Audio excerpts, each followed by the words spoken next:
नमस्कार, news express मधून मी रोहिणी। नागपुरामध्ये हिवाळी अधिवेशन सुरू आहे आणि आज हिवाळी अधिवेशनाचा 6वा दिवस आहे। आपण बघतो आहे की या अधिवेशनाच्या पार्श्वभूमीवर नागपूर येथे वेगवेगळ्या ठिकाणाहून अधिक मोर्चे इथे धडक देताना आपल्याला दिसत आहे। त्यातूनच एक मोर्चा आहे एल्गार सैनिकांचा हक्काचा। हा मोर्चाचं नेतृत्व कोण करते आहे आणि या मागील त्यांच्या मागण्या काय आहेत आणि कशासाठी ते इथे आपला मोर्चा घेऊन आलेले आहेत ते जाणून घेणार आहोत येथीलच आलेल्या लोकांकडून।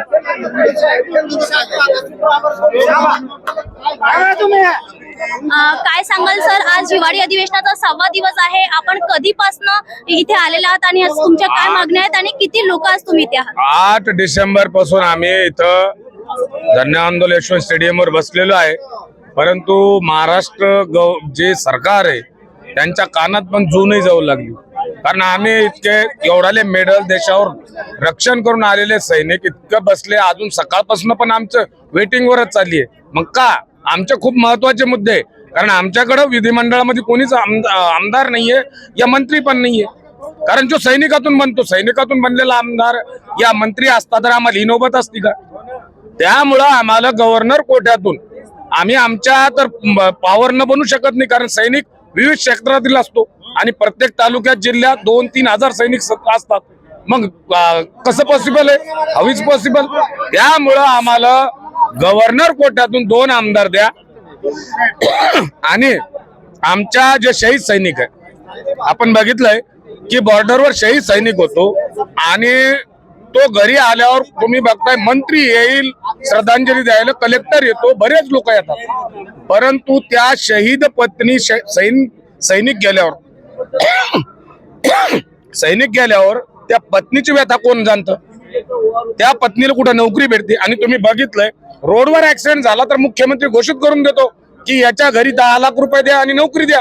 मग आम्ही सैनिक, देशाचे रक्षक, जे आम्ही लोक तुम्ही आज इतके फिरताय तर आमच्यामुळे आहे ना।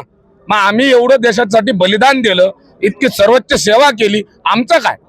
आमच्या सैनिक पत्नीचं काय? त्यांच्या परिवाराचं काय? म्हणून शहीद सैनिक या ऍक्सिडेंटली डेट सैनिक, जो एखादा ऍक्सिडेंटली सुट्टीवर येतो त्याचा डेट होती, जीवन मरण सत्य आहे, त्याच्या पाल्यास अगर पत्नी नाही आहे तर पाल्यास नोकरी मिळावी ही ठोस भूमिका आमची आहे। आणि जर असं नाही झालं तर हे देशव्यापी आंदोलन चालणार। सैनिक आमचा जागृत होईल, आज ना उद्या होणारच आहे। त्याच्यामधली मानसिकता हटन आणि ही भीड लाखोच्या संख्येनं विधिमंडळावर आणि नेक्स्ट मोर्चा आझाद मैदानावर होईल। सर, आता हिवाळी अधिवेशनाचा उद्या शेवटचा दिवस आहे, तर आतापर्यंत तुम्ही 8 तारखेपासून आलेले आहात, तर तुमचा हा मुद्दा त्याला काहीतरी कुठून तरी तोडगा मिळाला का? काहीच तोडगा मिळालेला नाही, कारण सरकार ही पूर्णपणे झोपलेली आहे। सरकारला माहिती आहे आमचं काही होत नाहीये, त्यामुळं तुम्ही रोडवर या लोकांनी जे मेडल लावले तुम्ही बघता, या बॉर्डरचे हे ऑपरेशन मेघदूत, युनायटेड नेशन विशेष ठिकाणी नोकरी करून आलेले हे मेडल्स यांना फुकट नाही मिळाले, रक्ताचं पाणी केलं त्यांनी। 60 बर्फातलं 60 टेम्परेचर आहे आणि गरमील्या रेतीमध्ये पाणी तुम्ही ठेवता ना रेतीमध्ये, तिथं पूर्ण ते पाणी उबलतंय, एवढी गरमी असते तिथं। आम्ही नोकरी करतो आणि आमची कोणी दखल घेऊन नाही लागली, मग ही शोकांतिका नाही तर काय म्हणावं? आणि मग आम्ही हंगामा करावा का? आम्ही संवैधानिक मार्गाने चालू लागलो, कॉन्स्टिट्यूशनला सांभाळू लागलो, एवढं सर्वांनी समजावं हीच अपेक्षा करतो। आता आपल्यासोबत हे सैनिक आहेत ज्यांनी आपल्या स्वतःच्या हक्कासाठी इथे येऊन मोर्चा याची धडक टाकलेली आहे।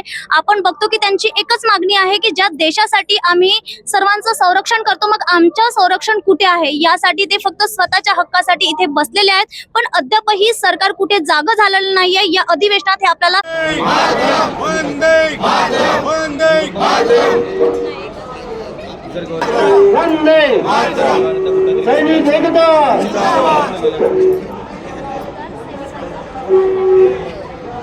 सैनिक एकता, सैनिक एकता जिंदाबाद, सैनिक एकता जिंदाबाद, जिंदाबाद जिंदाबाद, सैनिक एकता, वंदे वंदे भारत माता की जय, भारत माता की जय, लड़ेंगे जीतेंगे। ज्यांनी जीव दिला देशासाठी, हक्क द्या त्यांना आदरासह। शूर सैनिकांचा मान, हक्कासाठी लढा।